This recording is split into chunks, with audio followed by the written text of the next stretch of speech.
Hey guys, welcome back.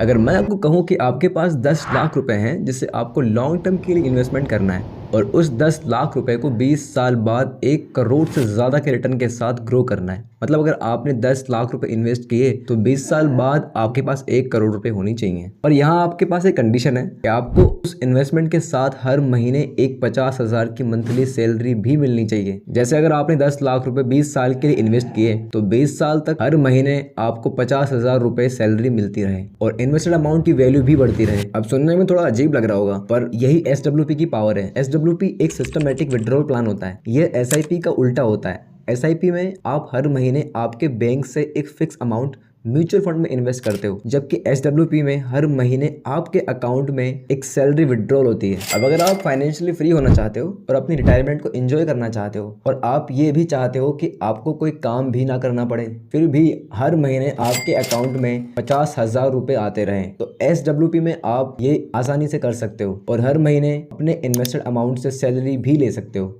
अब इसे यहाँ एक आसान से एग्जाम्पल से समझने की कोशिश करते हैं। मुकेश एक रिटायर्ड गवर्नमेंट एम्प्लॉय है और उसने अपनी रिटायर्ड पेंशन फंड में से 10 लाख रुपए म्यूचुअल फंड में इन्वेस्ट किए हैं और मुकेश चाहता है कि हर महीने उसके खर्चे के पैसे उसे मिलते रहें। उसके लिए उसने SWP स्टार्ट किया, जिससे उसे हर महीने 50,000 रुपए उसके अकाउंट में क्रेडिट होते रहेंगे 20 साल तक। अब यहाँ मैंने एक रिटायरमेंट गवर्नमेंट एम्प्लॉय का एग्जाम्पल इसलिए लिया क्योंकि उसके पास एक बड़ा अमाउंट था इन्वेस्ट करने के लिए और SWP में आप लमसम की तरह एक बड़ा अमाउंट एक साथ इन्वेस्ट करते हो। यहाँ आप SIP की तरह टुकड़ों में हर महीने इन्वेस्ट नहीं कर सकते और SWP में हर महीने एक अच्छी खासी सैलरी मुकेश को 20 साल तक मिलती रहेगी। तो चलिए अब समझते हैं मुकेश ने जो 10 लाख रुपए इन्वेस्ट किए थे वो 20 साल बाद कितना % ग्रो करेंगे और हर महीने 50,000 सैलरी यानी 10 लाख का 5% लेने के बाद भी 20 साल बाद उसे कितना रिटर्न मिलेगा। अब इसे यहाँ थोड़ा मैथमेटिकली समझते हैं कि अगर पैसा ग्रो करेगा तो कितना ग्रो करेगा और अगर लॉस होगा तो कितना लॉस होगा। पहले महीने इन्वेस्टमेंट में मुकेश को कितना % रिटर्न मिला। मुकेश ने जो टोटल अमाउंट इन्वेस्ट किया था वो 10 लाख रुपए था और उस टाइम मार्केट वैल्यू के हिसाब से उसको 10% की ग्रोथ हुई थी, जिससे उसके 10 लाख की वैल्यू 11 लाख हो गई, जिसमें से उसने 50,000 सैलरी के तौर पर विड्रॉल कर लिए। अब जो टोटल अमाउंट वो बचेगा वो था 10,50,000 रुपए। वहीं अब हम सेकंड मंथ की बात करते हैं। सेकंड मंथ में टोटल इन्वेस्टमेंट अमाउंट 10,50,000 होगा और मान लेते हैं कि 10% तक मार्केट वैल्यू बढ़ी, मतलब सेकंड मंथ भी मार्केट 10% का रिटर्न दिया, तो इन्वेस्टेड अमाउंट की टोटल वैल्यू 11,55,000 हो जाएगी और वही सेम 50,000 विड्रॉल हो जाएंगे और जो लास्ट रिमेनिंग अमाउंट होगा वो 11,05,000 बच जाएगा। फिर से थर्ड मंथ में 11,05,000 के इन्वेस्टमेंट के साथ 10% ग्रो करेगा, जिससे मुकेश के रिटायरमेंट की मार्केट वैल्यू 12,15,500 हो जाएगी। अब यहाँ ये मैंने सिर्फ आपको ये समझाने के लिए बताया है कि एक्चुअल में SWP काम कैसे करता है, पर हर बार आपको 10% की ग्रोथ नहीं होगी। ये जस्ट एग्जाम्पल के लिए था और हो सकता है आपकी ग्रोथ रेट 6% हो या 4% हो या 3% भी हो सकती है।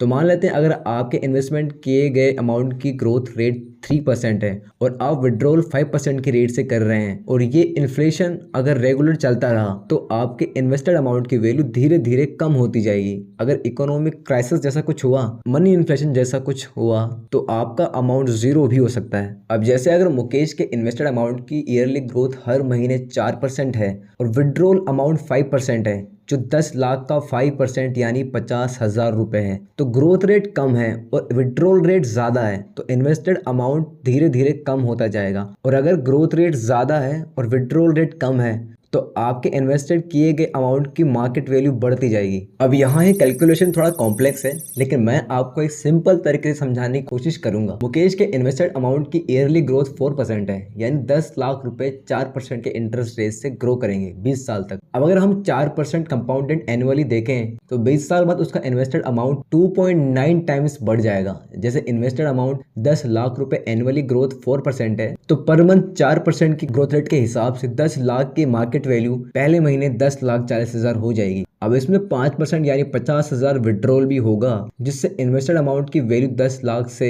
9,90,000 हो जाएगी। जैसा कि मैंने आपको पहले भी बताया था, अगर आपकी ग्रोथ रेट कम है और विड्रॉल रेट ज्यादा है तो आपके इन्वेस्टमेंट अमाउंट की वैल्यू कम होती है। 20 साल बाद मुकेश के इन्वेस्टमेंट अमाउंट की वैल्यू धीरे धीरे कम होती जाएगी। 10 लाख रुपए 4% की ग्रोथ के साथ 20 साल तक 10 लाख इंटू 4% इंटू 20 ईयर्स यानी टोटल आपका 8 लाख रुपए होगा। 10 लाख में से हर महीने विड्रॉल 50,000 होगा, 50,000 हर साल विड्रॉल 20 साल तक यानी 12 लाख रुपए ये हो जाएंगे आपके। इसका मतलब 20 लाख रुपए वो भी 20 साल बाद, जो कि एफडी के मुकाबले काफ़ी कम है। पर इंडिया जैसे कंट्री में आपको आराम से 8 से 12% तक का रिटर्न मिल सकता है म्यूचुअल फंड में। तो लॉन्ग टर्म के लिए इन्वेस्टमेंट करना है, SWP आपके लिए सही साबित हो सकता है अगर आपने उसमें लॉन्ग टर्म के लिए इन्वेस्ट किया और आप एक फिक्स सैलरी भी ले सकते हैं। और ऐसे ही और नॉलेजेबल वीडियोज़ के लिए हमारे चैनल को सब्सक्राइब कर सकते हैं, जिससे हमें और मोटिवेशन मिलेगी आपको नॉलेज प्रोवाइड कराने के लिए। Thanks for watching.